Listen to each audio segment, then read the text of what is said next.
So again, good afternoon, everyone, and welcome. Thank you for joining us for the next session in our AI webinar series. And today's topic is on storytelling, specifically how coalitions and organizations can use AI tools to tell clearer, more compelling stories, specifically to different audiences. So whether you're trying to communicate impact to funders, engage different partners, align across your stakeholders, or elevate your regional successes, the way those stories are framed and shared really matters. So we're looking today at how AI can help you frame those stories and really create a cohesive narrative. So we're joined today by two of our phenomenal colleagues here at RTI International, Mike Hogan and Jacob Smith, who will first root us conceptually in this space by reviewing federal policy related to AI, and will then walk us through a few practical examples and approaches for using AI as a storytelling and communication tool. And really quick, before I hand the microphone over to Mike, I did want to review a couple of our upcoming events, and I'm sort of dragging this out so I can drop our upcoming events in the chat. Okay, great. That should pop up momentarily, but we have our last scheduled session in this AI and economic development webinar series in January. So that session, be sure to register. We'll cover stakeholder engagement and practical applications for using AI to do some of that research for contacting and engaging stakeholders in ways that really matter and speak to them. Furthermore, in January, we're also hosting a peer-to-peer roundtable on measuring your coalition's impact, along with an emerging practice series on rural engagement and priority setting. This session will feature New Energy New York. And then finally, in February, we will have another peer-to-peer roundtable focused on coalition transitioning. All right. I will make sure that upcoming event slide gets in the chat. And also, as we get started, please go ahead and introduce yourself in the chat, just your name, location, and coalition. A lot of you have joined these sessions before and are probably pretty used to this. So yeah, happy to see so many of you today. And Mike, happy to pass the session over to you. Thank you, Marissa. And I just want to confirm that my screen share is coming through okay. Well, thank you all. It is good to see some familiar faces. Welcome to this month's part of the BBR COP AI series. This is our fifth session. We're in December, and we're going to be talking about storytelling today. This is going to have two main parts. We're going to start with a brief introduction and overview of the current state of federal policy around the use of generative AI, knowing that one of your storytelling audiences is the federal government. So we're going to spend about 10 to 15 minutes going through kind of a synopsis of where things stand in federal policy regarding the use of generative AI. And then we'll be going and shifting to some exercises and examples where we'll be giving you a number of opportunities to work through different prompts, working with Jacob to understand how AI tools can be used to support a lot of these different components of storytelling, particularly focusing on the different kind of audiences that you're going to be engaging with through your storytelling. But to set the context, we're going to spend a little bit of time going through federal policy overview and some practical pieces of guidance and recommendations around using AI as a tool for planning, reporting, and grant writing. Just to step back and look at some context of federal policy around AI, one of the challenges that we've seen and one of the tensions we've seen has been to encourage innovation while maintaining integrity. So even looking currently at what's coming out of the White House, the current 2025 AI Action Plan has an emphasis on innovation, infrastructure, and international diplomacy. Overall, federal guidance around AI is emphasizing that AI systems should pursue historical accuracy and scientific integrity. There's a lot of emphasis on the use of AI within different innovative spaces and a lot of discussion around AI as a component of America's economic competitiveness. However, in practice, there's a very high level of ambiguity, and government guidance is changing rapidly. No single policy, guidance, or law exists. And I give you this example of as I was working on this project, on this preparation a week ago, a new executive order was released on December the 11th, and it recognizes the lack of a national standard framework and aims to preempt state laws until a uniform national standard is in place. This made it into the news. And as we were discussing last week, maybe we need to discuss how are there differences between various state laws that are being put into place and what's coming out from the federal government. And the answer right now is we don't know, as this is evolving quickly.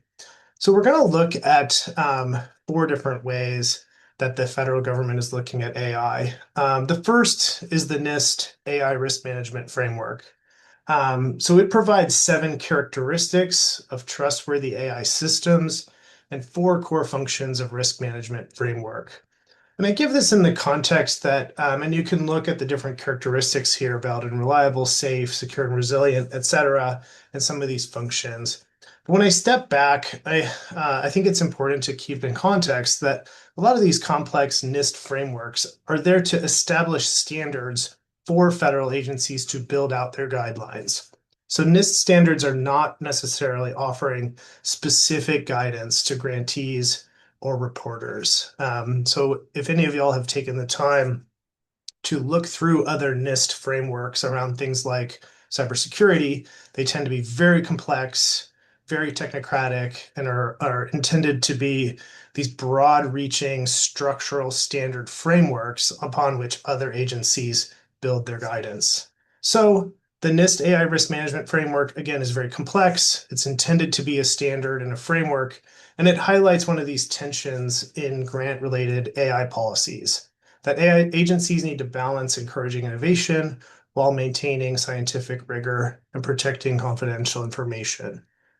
So this is our first example. The second is NSF policy. So NSF breaks down its policy into kind of 3 different parts of how they review grants, reports, different grant applications, and they place some restrictions on reviewers. They allow reviewers to use AI, but they may use approved tools, and they have restrictions on what they can use AI to review.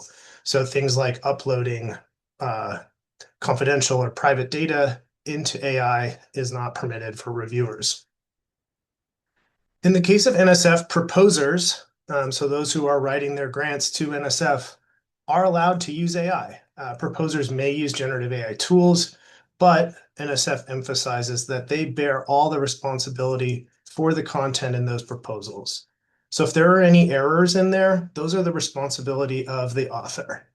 And so they acknowledge that things like fabrication and plagiarism are risks, but authors are responsible for any errors. And NSF is very clear that it is continuously trying to learn from this experience and revise its guidelines. So it will, very explicitly learn from how it's being used, revise and update its guidance based on its use and how it's being used in the grant cycle.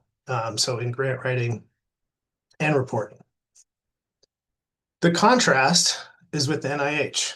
So the NIH this year put out what they call an express prohibition on substantial development, which is a little bit of a gray area. But it says proposals that substantially use AI will not be considered. And so NIH, if they determine that sections are substantially developed by AI, are not considered the original ideas, and they will not be considered by NIH. In addition to that, they have put a strict quantity limit on the number of grant submissions driven by AI generated proposals. So that's that strict limit. as they said, of 6 applications per calendar year from a single PI.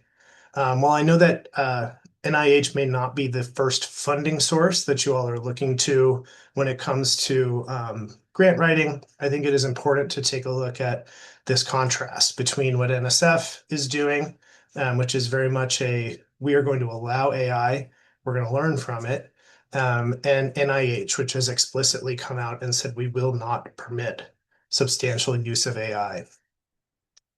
So across the federal agencies, because our fourth one we're looking at is the EDA, it shows some different approaches from the different agencies on how AI is being used. So NIST, National Institute of Standards and Technology, is setting out this standard and this conceptual foundation. NSF is really focused on transparency, but also protecting privacy, and intends to revise and learn from this experience. NIH is what I would consider to be a pretty strict prohibition on the substantial use of AI. So NIH is saying very explicitly they will not consider them. And then finally, EDA, our audience, that we're considering here as well, does not have a clear policy around the use of AI in writing, submissions, or reporting. So I provide that as some context that there's still a fair amount of ambiguity across different federal agencies in how generative AI can be used as part of grant writing, reporting, and communications. So just a few cross-cutting issues. As I mentioned before, federal policy is ambiguous and it varies depending on the agency. We're talking about generative AI for storytelling, but as you all know, AI has a lot of applications. Until a legal structure is passed through Congress, we think that tension is still going to exist. States, agencies, and the executive branch are going to be trying to position policies and regulations around AI. And we should expect that the guidance and the policy and what I'm sharing with you today should continue to change. So I think a few practical recommendations that we've looked at, and from what I found from our work over the last couple of weeks, first and foremost is to maintain authorship. And we say that the ownership of that content that you generate, whether it's part of a report, part of a pitch deck, part of a grant application, ultimately is the responsibility of the author. So based on that, it kind of leans toward using AI conservatively for more specific uses, background research, automating routine processes, and others that could potentially allow for more core work to be conducted by staff. Setting clear institutional policies and processes, which is really difficult because federal demands change, staff changes, technology changes, et cetera. Continuing to monitor changes in policy and guidelines, and then maintaining that privacy. So not uploading sensitive or private information. And as we move forward, we expect to see a continuing evolution of what I just talked about today. Over the course of doing this background research, we saw a new executive order. And so it sort of illustrated to me that continuous evolution. Technology continues to change. Guidelines are going to continue to change and they're going to vary. So government agencies, executive branches, Congress, international, state, and private sector funders and partners are likely going to have very different guidelines around how AI can be used. And at the same time, there's going to be continuing demands on productivity as staff are being asked to do more, both at the level of those who are applying for grants as well as those who are reviewing grants. It's going to place a higher demand on staff and organizations to use AI tools in order to find efficiencies and find opportunities as this market and as the demands continue to change.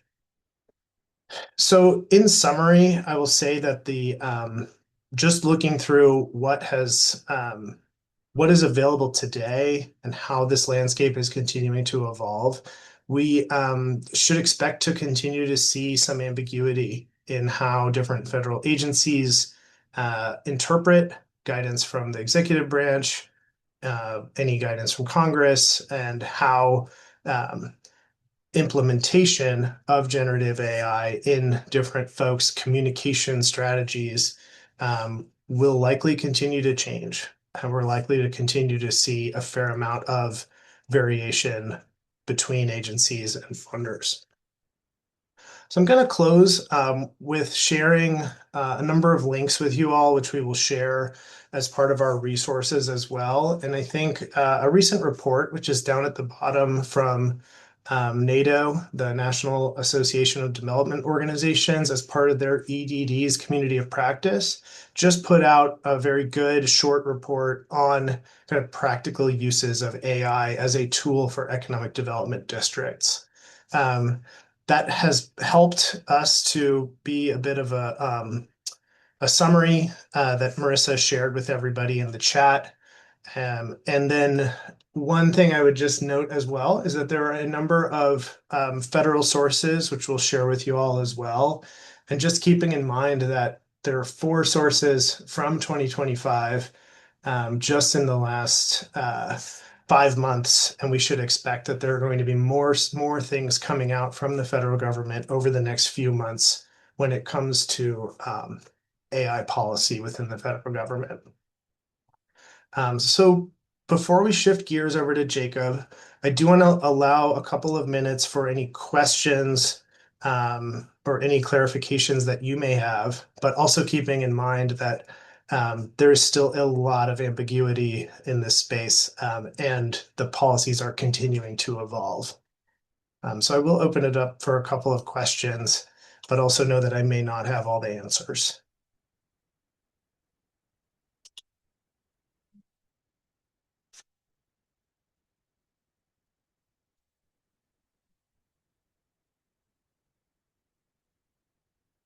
And if there are questions over the course of the remainder of the session, and you'd like to drop them in the chat or send me an email, please do. But with that in mind, I'm going to hand it over to Jacob, who's going to shift over to our examples and exercises. Great. Thanks, Mike. I will go ahead and share my screen and bring back the slide deck here.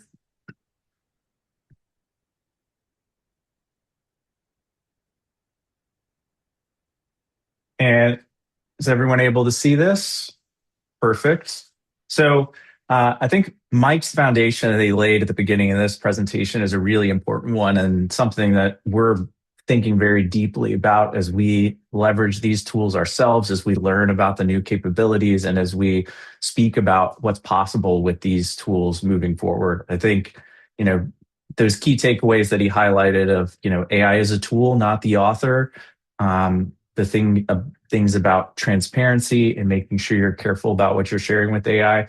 Things to keep in mind as we walk through a section of this presentation that's really looking at inspiration as how AI may be applied to storytelling.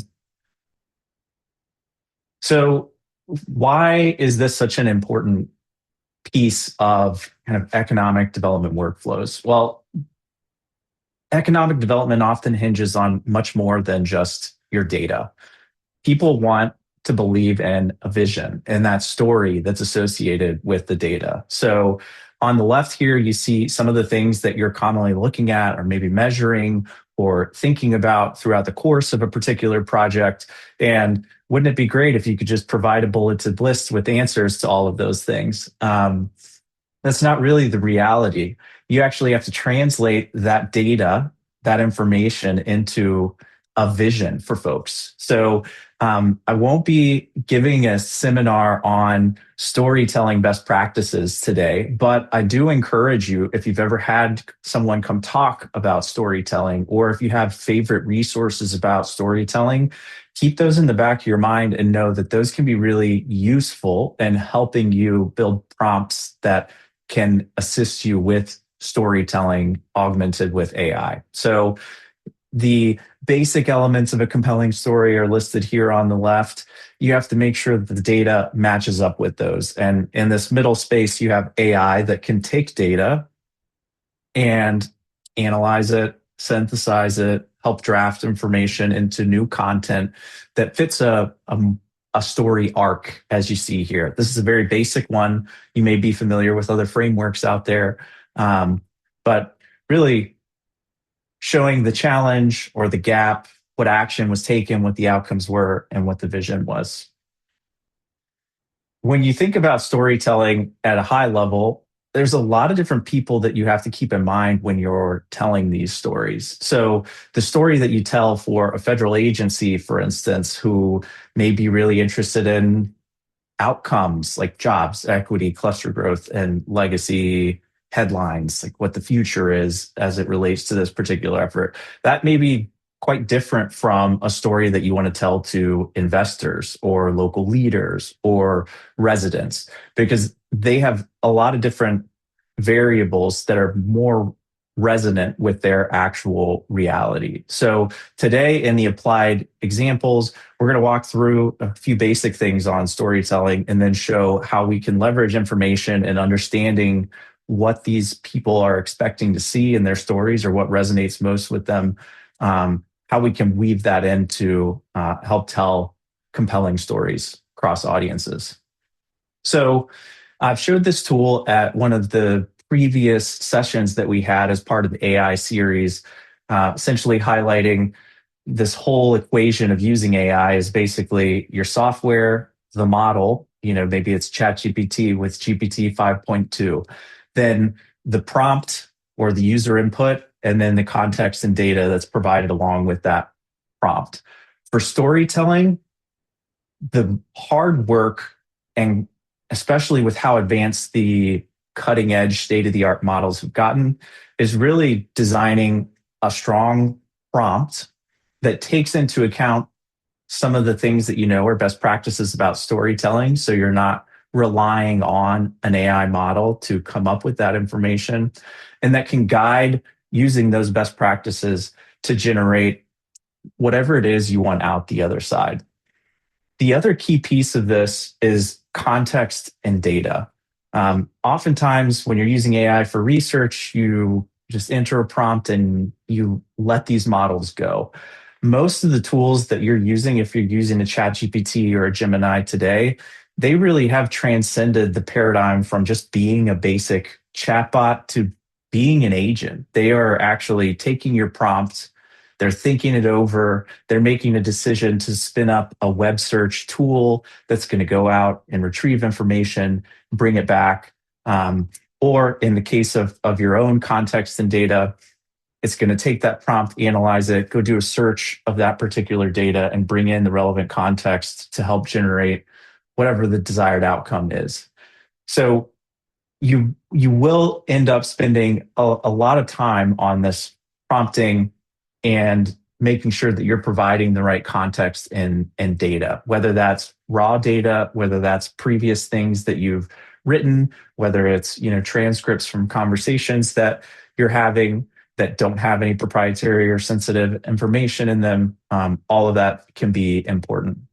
So just a reminder here, as we noted with Mike, when you're using these tools for storytelling, make sure that if you're not using an enterprise protected or secure tool, if you're using a public tool, don't upload any proprietary or sensitive data to those tools. A lot of the time in economic development, a lot of the data is public. We want to get it out there. But if there are things maybe related to specific budget documents or things that have maybe information about individuals, PII, maybe hold back from giving that data as part of this process and add it in after the fact. You can always layer things on top of what AI generates. And as we noted earlier, AI shouldn't be considered the author. AI is a great tool to help you get to a good starting point so that you can make the content your own. So with that, I want to jump right into a few different basic use cases here to provide some inspiration for how you can use these tools in your day-to-day to start helping you with the storytelling aspect. So first, we'll look at a prompt that is a basic example of storytelling for a federal audience. And I'll show kind of what the output is from running that particular prompt with the use case on the NC Life Sciences cluster. We'll look at how you can modify the story to resonate with a different audience, whether that's through changing the prompt up front or through inline iteration with a large language model or a chatbot tool. And then if time allows, I want to take a brief look at Google Notebook LM, which in this case, I'm highlighting as a tool that's really useful once you maybe have a story or have a polished set of data and you want to think about new creative ways to take that data and turn it into something else. Notebook LM can give you an easy kind of starting point there. So with that being said, I'm going to walk you through this basic prompt structure. So I tend to use the prompt canvas framework that I've mentioned in several of the previous sessions as I construct prompts. This is not a requirement, and all of these tools that folks are using, whether it's a Claude or a Gemini or a ChatGPT, you can think about them in a simple way as having a different dialect. The same prompt is not going to get the same response. And Marissa, do you have a question? Yeah, really quick, Jacob. I'm so sorry I didn't want to interrupt. But Susie had a question in the chat. She says, for enterprise tools that use AI, such as Notion or Salesforce, do we assume that the data isn't feeding a larger AI model, or do we need to ask? That is a great question. I think it's wise to ask whoever the admin is of that software platform to better understand what the actual data privacy structure looks like as part of your agreement with them. In most cases, these big companies that you're paying for their tool as a service are using secure model endpoints that are not sending your data to Google or OpenAI or anything like that, particularly in the case of tools like Salesforce, where there is a lot of proprietary and confidential information that lives. Usually when those platforms are purchased with an AI capability on top of it, folks are pretty prudent to make sure that that data is not being shared. But it is always a great thing to just send a quick note and say, hey, I just want to make sure that my use of AI within this tool is secure. My data is not being shared with anyone that it's not supposed to be shared with.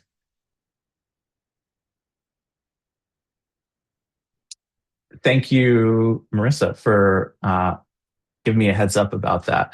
My chat's too far over on the right. I'm going to haul it back over to the left here. So the prompt canvas framework, as I was saying, is really just it's kind of an 8-section framework that helps you think about what's important to get the most out of a large language model. Like I said, each model you use is going to have a slightly different dialect. You can prompt it in a slightly different way, but usually the information that lives within the prompt canvas framework and these sections that I'll walk through today, it's all useful in helping you get a better output from the models. So when you think about storytelling and within this framework, you want the LLM or your chatbot to have a role. And in this case, we gave it the role of a senior economic development communications strategist. So very specific role that gives the model context for how it should approach this particular task. Some information about what exactly it's going to be doing, in this case, turning information into an impact story. And we're specifying here, in this case, that impact story is for federal stakeholders.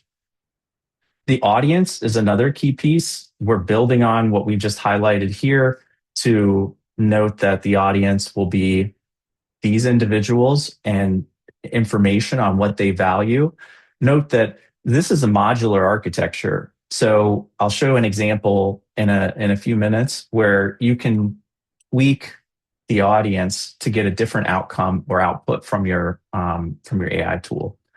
There's the task and intent section. You can specify the details of exactly what you want these models to do.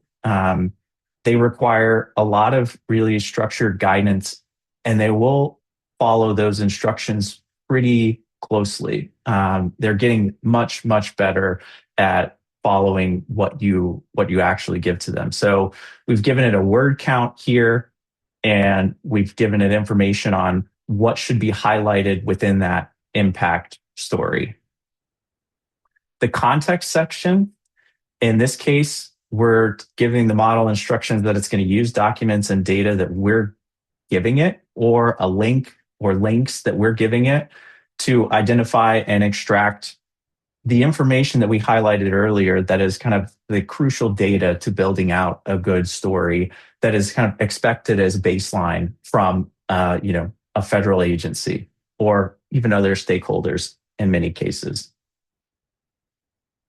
We're also giving the structure here. I will share this prompt in the chat. Maybe let me just paste it here. I've got it on the clipboard. I'm slightly over the limit, so let me break it into a couple different chats.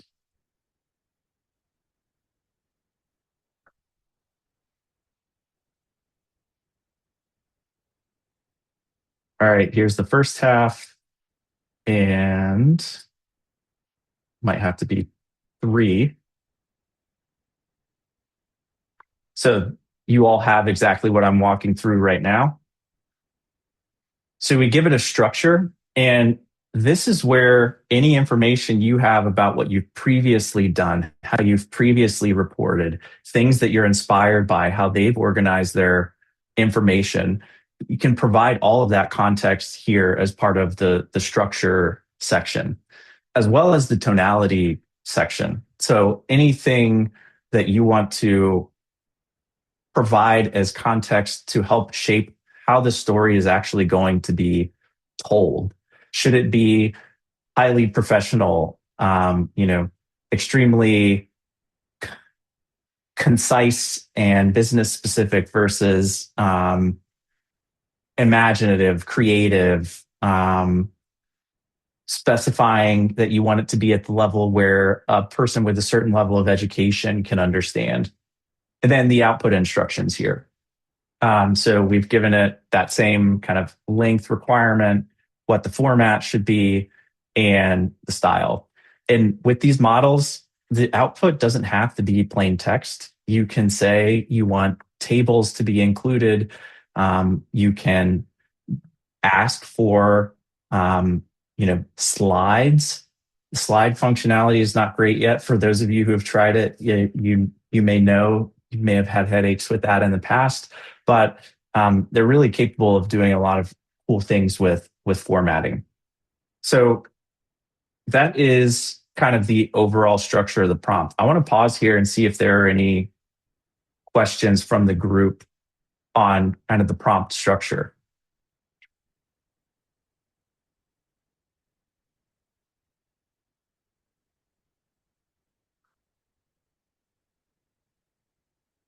All right. And if there are not, then I will go ahead and highlight what this looks like in real use with ChatGPT. So for ease of simplicity with this particular demo, I looked at a case study for the North Carolina Life Sciences cluster. And in the context of my prompt, I specifically inserted that link for it to use as the basis of the context that's being provided.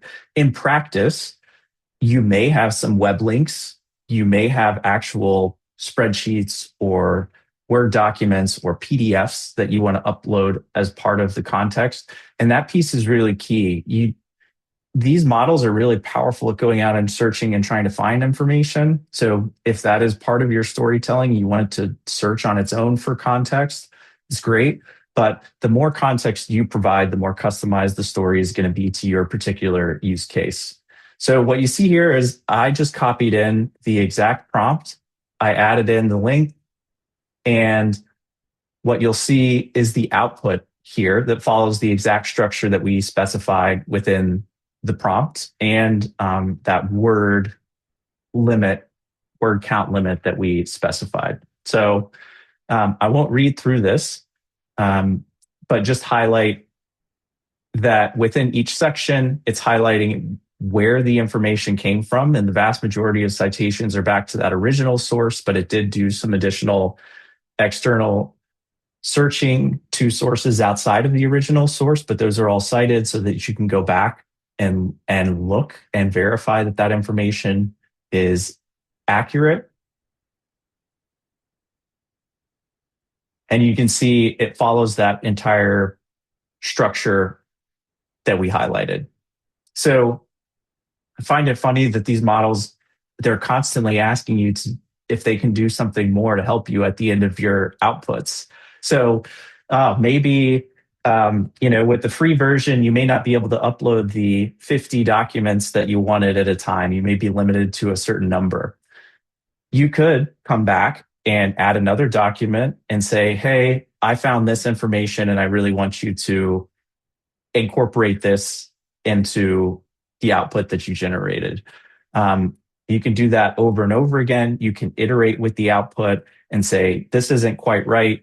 Can you help me modify or change this? Once you have the baseline foundation, you can iterate as much as you want. And these models are really good at text, so you can get a long ways doing that. So what I wanted to do was take this output that was originally customized specifically to a federal audience and customize it further for an audience of investors. And all I did was simply say, hey, modify this to be customized to this new audience. And then from that table that I showed in the slides that you all have access to, I gave it the metrics that investors are often looking at.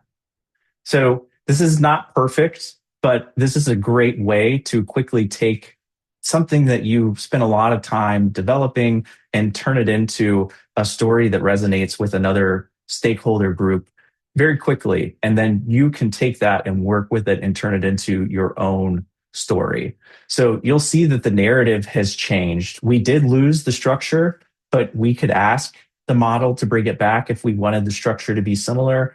It made the decision that the structure wasn't quite relevant to this particular stakeholder group on its own. But everything in the way that the story is told now is really focused on the investor lens and what they're interested in and what they're what's important to them. And it ends with, instead of what's the future of this initiative, it ends with a strong case about ROI that investors will hopefully resonate with. So that's one way, just in line, to quickly take and customize a story output to another audience. What I want to also show is that prompt that I just gave you in the chat. If you copy it and piece it back together quickly, I took that same prompt and then I said, modify the prompt to be customized to this new audience of investors, and gave it the same information from that table. And you can see here the old prompt. And what we get out the other side when we update the prompt separately before we actually run the query is some pretty interesting differences across all of the categories. So it still holds that prompt canvas framework set of categories that we had, but now instead of a communication strategist, it's turned into an investment communication strategist. It's given it more specific instructions as to what the actual investment communication strategist is supposed to do. It's highlighted that the audience is institutional investors and private sector investors. The task and intent has been updated. We didn't provide it much guidance on what we wanted it to be updated to, but it made these decisions based on its knowledge, what it thought was important. to transform what it was originally doing into something that's much more focused on an investor audience. So it keeps using the same documents and data upload, except now it's going to identify and extract some things that are slightly unique from the original set and a little bit more context on why that's important for each of those metrics. And it highlights what metrics it should emphasize throughout the actual inference and generation process.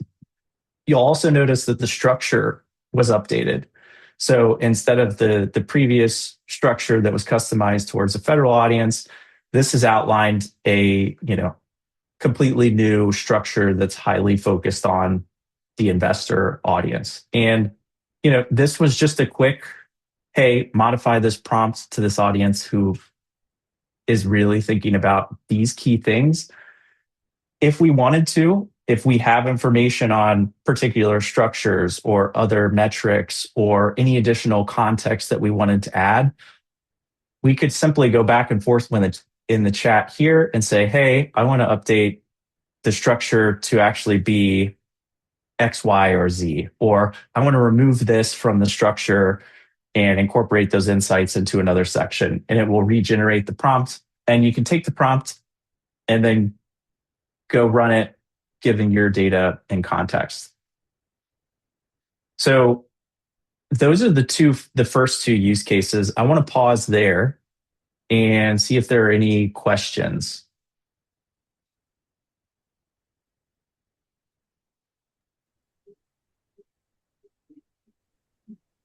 There was a question in the chat from Kristen about whether any of these tools could be used to make dashboards from some of this information. She said she's gonna, for this week, I have spreadsheets of marketing related metrics, web visits, social followers, and would love help turning them into charts and graphs, which is her project for the week. Yeah, that's a great question. I don't have a slide or information specifically within this material to share with you, but I can highlight there's a tool called Perplexity. And with the paid subscription to Perplexity, just the base, I think it's the $20 per month subscription, there's a functionality called Perplexity Labs. And that whole functionality was built out of visualizing the search results that Perplexity is generating in real time. So it's going to take that information or whatever information you happen to provide it and create a web-based dashboard that you customize with your prompt that highlights that data. That is probably my go-to tool for that type of process. Just because it is doing real-time coding in line to actually develop that UI-based interface. You can take screenshots and post your dashboard somewhere else. The base models like ChatGPT, they haven't quite gotten to the point where they're generating very pretty outputs just from data analysis. They can do it and they'll generate you, a basic Python graph, but I'm not super impressed with it. The other tool that I can highlight that might be useful for this particular application is a tool called NotebookLM. This is from Google, and it is essentially, if you think about having a notebook where you upload the information that you're most interested in, the notebook uses AI on top of that data in order to give you a space to interact with it using AI. It's great for just asking questions of data sets. It's great for organizing those data sets into new content. So, for example, for this use case of dashboards, there's an infographic functionality within NotebookLM.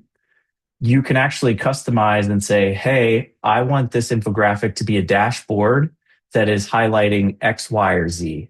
If you know what's important and you can provide the right context, then you can customize what this output looks like. And to give an example, I just used the default settings. I didn't prompt it for anything, but I clicked a button and this is the infographic that was generated based on that website that I used as the input for the prompt that we showed earlier. So it highlights all of this information. And another use case of Notebook LM for those of you who are converting your success stories, impact stories, any story to a slide deck. Notebook LM also has a slide feature. I did nothing, no additional prompting. I clicked the slide deck button within Notebook LM, just giving it that same single source. And this is what Notebook LM generated on top of that. So there are some dashboard type charts that appear in this report. And, if you customize it to a certain extent, you might be able to get a slide deck style dashboard. The drawback here is all of these are, basically images. The content's not editable with the way that this works. So you're stuck with however well Notebook LM understands the prompt that you're providing. Is the infographic situation the same? It's like a static image. The infographic situation is the same. And within the settings, you can choose whether it's, concise, standard, detailed, and play around with it. The cool thing about using these tools is there's not really a barrier to trying a few different things. It's not going to take a day for Notebook LM to generate this to give you some inspiration. But you quickly get something back. It's like, working with an intern, for example, you ask them to go do this, they provide you the output, and then you come back and say, well, I probably should have given you this guidance. You do the same thing within, the description or the additional prompt that's being put in here, and you can customize the outputs quickly. A few other things that I think are really cool to highlight within this, for those of you who are thinking about new media formats for storytelling, there is an audio overview functionality within Notebook LM. And you might think, well, AI generating audio over, something that I wrote is probably going to sound like a robot. This is one of the coolest features, and this has been around for a while at this point. It actually turns whatever your source of data is, you can customize how you want it to be again, into a two-person podcast style conversation that highlights the information that is within this notebook. So, for instance, maybe you have a set of, I don't know, a bunch of guidance documents for, Mike's use case earlier. I know Mike read those in detail to be able to provide us the insights. If he wanted to go on a run and listen to a summary of two people talking about all of those, different regulatory frameworks, he could do that using this particular tool. It's kind of a funny example, but, I think it'll be up to you to decide where there might be value in something like this. There's also a new feature that was released within the past month that will generate a video overview of the topic. So similar to the slide deck, it will take some time, but it will generate kind of a slide deck based video overview of whatever your story happens to be. Yes, Mike, I agree. A good tool for a long road trip. Jacob, we got a question as well about could you create social media content for this? So Instagram slides or LinkedIn posts. Yeah, you certainly can. If you're using slides specifically for Instagram, or an infographic for Instagram, you could try to customize the output specifically to what you want to appear in those. I would say this is a little bit beyond the scope of what we talked about today, but in terms of what's like the latest and greatest in capabilities, some of these software providers, think the Canvas and the Adobes of the world, they're wrestling with how do we maintain relevance in an era where a multimodal large language model can do most of the things that our software has historically done. Well, what they're doing is they're providing what's called connectivity to those platforms. So, for instance, if you're a Claude user, Claude has what's called connectors. And if you have a Canva account, you can speak to Claude and have it control Canva to actually make your content for you. So it's kind of a more advanced multi-step workflow using an LLM as an orchestrator of a tool that might be better at graphic design. But that's kind of the direction we're heading. These models actually being able to communicate with software that we've historically used to do things that are really hard for just a basic large language model to do on their own.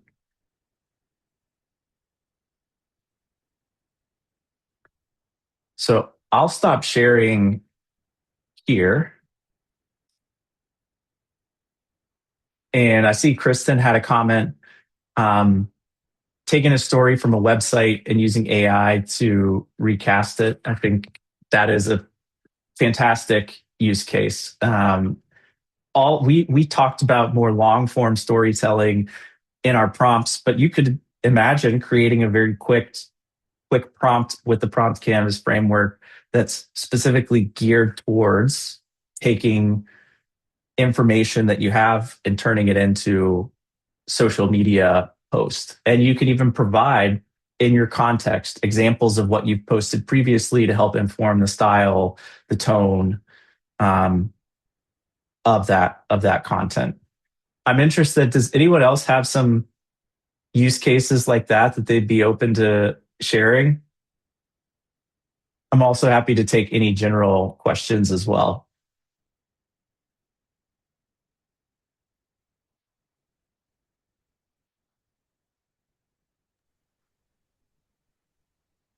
Any use cases, y'all? We have 7 minutes left and we have reached the end of our content. So would love to engage with you on a more personal level or what you're working on with AI.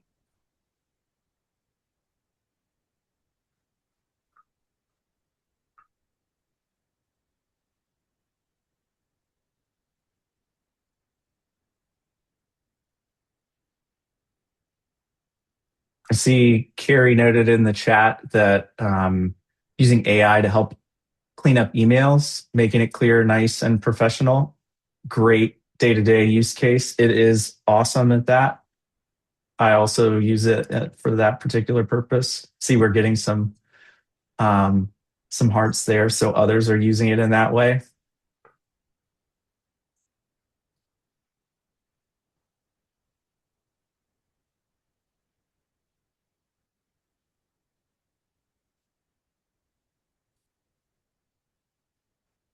Anyone else?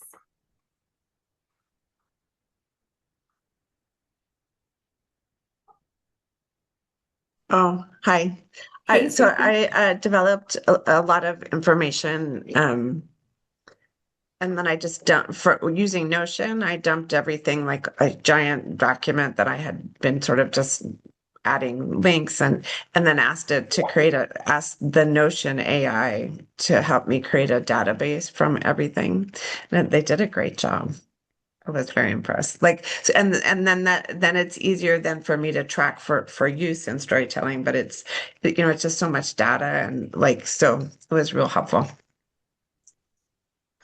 Yeah, Notion is a great platform. It's got some unique features and functionality that make it really great to work with on a day-to-day basis. It kind of is like your co-pilot in a sense.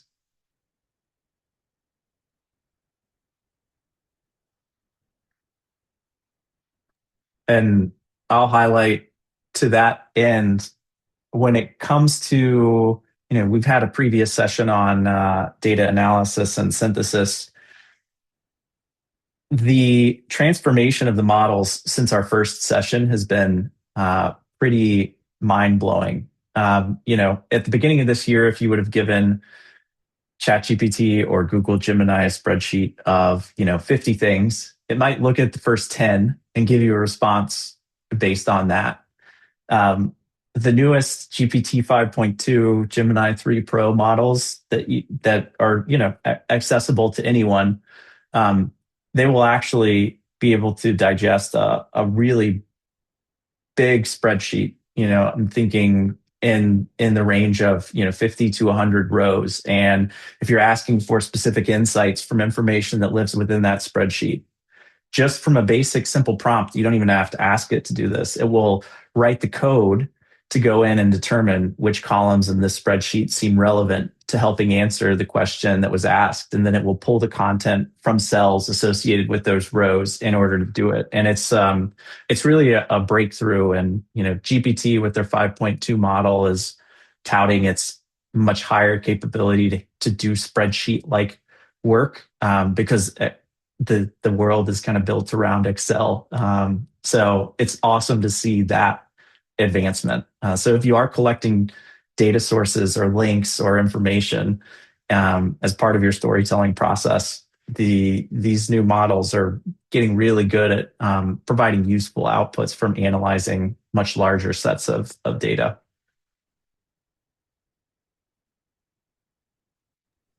I had one other question. Sorry, just somebody had told me that you can train AI to write like you, or to is that a thing? So yes, there are a couple ways you can go about this. To actually train or fine tune a model on your writing is very time consuming, expensive, technically difficult. But within your settings of whatever tool you have, you may have access to a spot where you can customize the way that the model responds. So I know within ChatGPT settings, for instance, you can actually go in and give it information that's submitted every time you submit a prompt with your prompt to help guide what the model outputs. They call it a system prompt. All these models that you're talking to, you prompt it, but there's a big mass of information that's also going along with everything that you put in to help guide the models, make them more safe, make them stay in line. The other way to do that is what's called in-context learning. It's a fancy way of saying, like, provided a few examples. These prompts that you can input now, I showed you a relatively straightforward, simple one that was a page and a half long. The prompts can be, 3 to 4 pages long at this point. So if you have examples of your writing and you want the style to match, you can provide those samples right in line, say, hey, unrelated examples used for style and tone matching. And if you just keep those somewhere where you can copy and paste them in every time, the outputs that you'll get will be very much informed by that data.